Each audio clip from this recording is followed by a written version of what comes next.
Ce drôle de personnage du tarot est vous. Si vous pouvez regarder cette vidéo, alors vous allez faire du tarot de Marseille un vrai compagnon de vie. Bonjour, je suis Hélène Poiseau, psychologue, coach et tarologue. Il existe dans le tarot un personnage qui est tout à fait à part. Il porte un curieux nom, le mat, un nom qui évoque la mort ou l'échec, on dit bien échec et mat. Il marche à grandes enjambées sur un chemin de campagne, un baluchon sur l'épaule, sans savoir où il va. Poussé par l'animalité de ses instincts et tiré par son regard porté sur de lointaines étoiles, il semble perdu, sans abri, sans attache, sans but. Ce personnage, c'est vous, c'est moi. Comme lui, vous êtes peut-être en quête du sens de votre vie. Comme lui, vous ne savez pas bien d'où vous venez, ni où vous allez. Comme lui, vous êtes souvent effrayé par l'inconnu, par l'insécurité inhérente à la vie. Comme lui, vous marchez sur votre chemin de vie en doutant que ce soit bien le vôtre. Comme lui, vous désespérez parfois des souffrances que la vie vous impose. Et comme lui, la tête dans les étoiles, vous espérez sans doute des jours meilleurs. Le mat est la seule carte de ce jeu dont le cartouche du nombre est vide. Alors serait-il privé de son nombre ? Lorsque vous saurez que les nombres sont des structures désincarnées qui évoquent et symbolisent la présence du monde sans forme, que nous appelons l'esprit, vous vous demanderez pourquoi il est le seul personnage du tarot ainsi privé de sa connexion à l'esprit. Et voilà bien une raison d'être désespéré. C'est sans doute pour ça qu'il lève ainsi les yeux vers le ciel. Lorsque vous regardez cette immensité bleue, elle vous fait penser à un quelque chose, à un je ne sais quoi qui vous manque. Un peu comme lorsque vous contemplez un coucher de soleil, à la fois émerveillé et nostalgique. C'est pourquoi le mat est en quête. Nous sommes tous en quête de quelque chose. Chacun a ses propres désirs, ses vœux secrets, ses objectifs, ses projets, ses buts. Mais c'est rarement que nous sommes comblés. Le mat est, vous le voyez, le personnage le plus important du tarot. N'ayant ni le savoir, ni le sens de sa quête, il entreprend presque malgré lui une grande chasse au trésor. En tant qu'être humain, nous adorons les chasses au trésor. Elles nous fascinent. Elles nous font bouger avec passion, avec détermination, avec fougue, comme au temps de la ruée vers l'or. Le tarot va soutenir cette chasse au trésor. Chacune des cartes de ce jeu si mystérieux joue le rôle d'une carte routière, d'un drôle de jeu de piste qui oriente le mat vers la découverte de son trésor. Fréquenter le tarot, c'est faire comme le mat, marcher à grands pas sur son chemin de vie à la recherche de son propre trésor. Le tarot vous passionnera d'autant plus qu'à travers ses multiples symboles, il vous fera découvrir des mystères qui, dans la vie ordinaire, vous restent bien souvent cachés. Votre tristesse ou votre révolte de manquer de reconnaissance ou d'écoute, vos doutes ou vos inquiétudes sur le chemin de votre vie, votre peur de manquer ou de mal faire, trouvent leur résonance dans les cartes du tarot de Marseille que vous tirez peut-être. Je vous propose de voir comment ce tarot peut devenir pour vous un vrai compagnon de vie.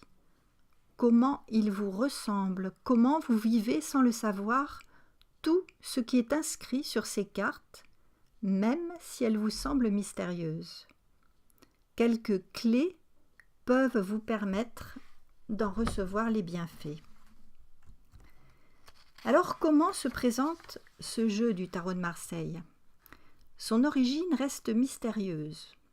Il est apparu au XIVe siècle, à la fin du Moyen Âge, au temps de Charles VI, qui était un alchimiste. L'art particulier de l'alchimie consiste à transformer le plomb en or. Or, les mystères et le tarot l'intéressaient. Le tarot de Marseille est constitué de 78 cartes, dont 22 sont appelées les majeures et 56 les mineures. Les majeures ont une structure en 3 avec un nom, un nombre et une image, sauf 2 d'entre elles, le mat qui n'a pas de nombre, comme on l'a vu, et l'arcane 13 qui n'a pas de nom. Les mineurs ont une structure en 4 avec les 4 éléments traditionnels de notre culture occidentale, la terre, qui s'appelle dans le tarot les deniers, l'eau, qui est représentée par la coupe, l'air, par l'épée, et le feu, par le bâton. À quoi sert ce jeu du tarot de Marseille ? Est-ce un jeu divinatoire ? De tout temps, il a été utilisé à des fins divinatoires, et cela afin de calmer les angoisses humaines. Les hommes ont toujours cherché une sécurité psychologique et pas seulement matérielle. Faire de la divination à propos de son futur suppose le fait de subir la vie comme une fatalité. Mais nous savons aujourd'hui que même si nous sommes génétiquement programmés, nous avons aussi une marge de manœuvre qui nous permet de réfléchir, d'agir et d'influer sur notre existence. Si vous demandez une divination par les cartes, vous remettez, hélas, votre propre pouvoir entre les mains du tarologue. Vous croyez que vous n'êtes pour rien dans ce qui vous arrive et vous gardez une attitude passive qui risque très vite de devenir une attitude de victime. Alors, que vous apporte-t-il ? Aujourd'hui, nous avons compris que le tarot porte un enseignement très profond. Il nous apprend à vivre. Avec la pratique, j'ai découvert ses apports et ses bienfaits sur 5 plans différents de vie. Sur le plan psychique, il met en lumière vos conflits et déclenche des prises de conscience qui vous ouvrent à votre épanouissement. Sur le plan pratique, grâce à la pratique de tirage, il vous propose des solutions pour votre vie quotidienne que vous n'auriez probablement pas imaginées. Sur le plan mental, il vous entraîne à une gymnastique pour utiliser conjointement votre cerveau droit et votre cerveau gauche lors de l'interprétation de vos tirages, qui exige à la fois une méthode rigoureuse et une imagination créatrice. Sur le plan spirituel, il vous donne un enseignement sur le sens de votre vie et il vous conduit à la conscience de votre être intérieur. Et enfin, sur le plan instinctif, les cartes vous transmettent de l'énergie au moyen de leurs symboles, de leurs couleurs et de leurs images.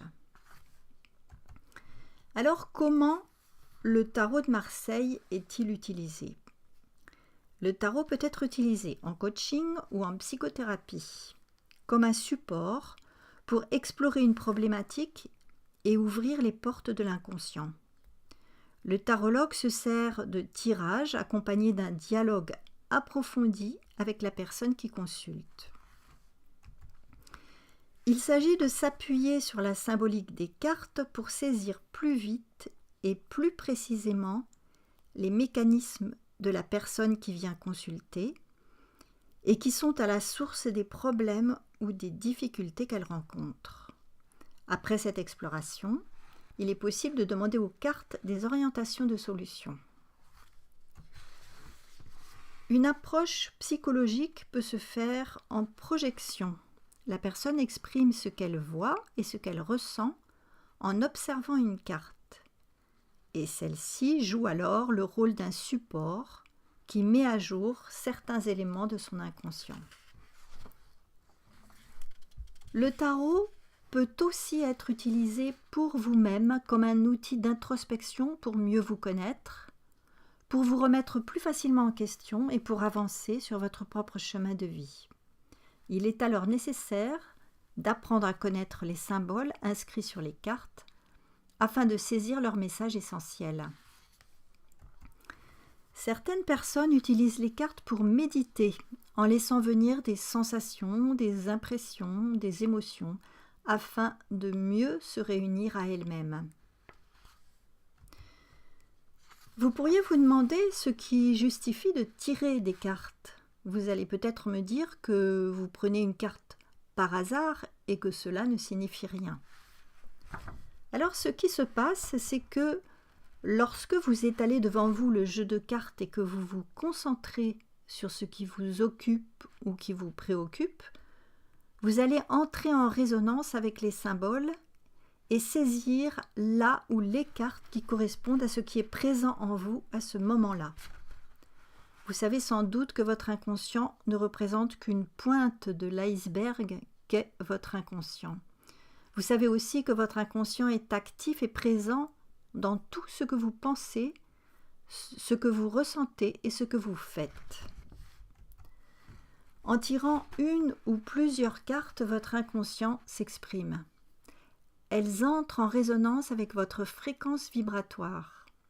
C'est ce qui se passe lorsque dans la rue vous rencontrez une personne à qui vous avez pensé la veille. Ce qui est passionnant dans le tarot, c'est justement sa capacité à ouvrir des portes sur ce gouffre qu'est votre inconscient. Vous allez apprendre à vous connaître, à faire des choix plus judicieux dans votre vie, à pouvoir vous offrir ce que vous mettra en joie. Le tarot de Marseille revisite vos différents domaines de vie. À l'image du mat sur son chemin, vous allez explorer et expérimenter à votre façon différents domaines et aspects de votre vie. Alors ce sera par exemple votre vie amoureuse avec l'amoureux qui va vous apprendre ce que signifie aimer et qui vous dit comment faire. Votre travail avec l'empereur qui vous montre la nécessité d'avoir les pieds sur terre et qui vous dit en quoi votre travail est important. Alors ça pourrait être votre énergie enfant avec le battleur, votre enfant intérieur, qui vous montre ce qu'est cette énergie et ce qu'elle vous permet. Ou encore votre âme avec tempérance, la seule carte du tarot qui n'a pas d'article défini et qui vous parle de cette part subtile de vous-même. Votre ombre avec le diable, ce que cette énergie représente et pourquoi elle est là dans votre vie. Et la vocation de votre corps avec la maison Dieu qui vous montre comment votre corps peut accueillir et abriter votre esprit. Ce ne sont que quelques exemples. Les cartes du tarot contiennent tellement de symboles que vous n'aurez jamais fini de découvrir tout ce qu'elles vous enseignent. Et c'est précisément cela que j'aime particulièrement dans le tarot de Marseille. Les 22 cartes majeures symbolisent ou représentent 22 domaines de votre vie. Elles racontent notre parcours de vie avec des aspects qui restent parfois dans l'ombre. Le mat passe d'étape en étape, de découverte en découverte. Il vous ouvre le chemin. Il vous aide à comprendre le vôtre qui reste unique au monde. Le mat errant, fou et désemparé au départ de son chemin, est devenu à la fin de son périple un sage. Il a appris à vivre l'instant présent sans plus rien attendre. Le moment qu'il vit le remplit. Il a appris à aimer la vie, à surfer sur les vagues de sa vie. Il n'a plus besoin du nombre qui lui manquait, car il l'a compris qu'il les avait tous. Dès le matin, il foule avec délice les jardins de la terre matière. Il pourrait bien pousser la porte du monde des mathématiques et retrouver son nombre. Alors pour retrouver des articles, des tirages, des formations en ligne, des consultations et recevoir plusieurs guides gratuits, cliquez sur le lien sous la vidéo. Je vous remercie de votre écoute et je vous dis à très bientôt.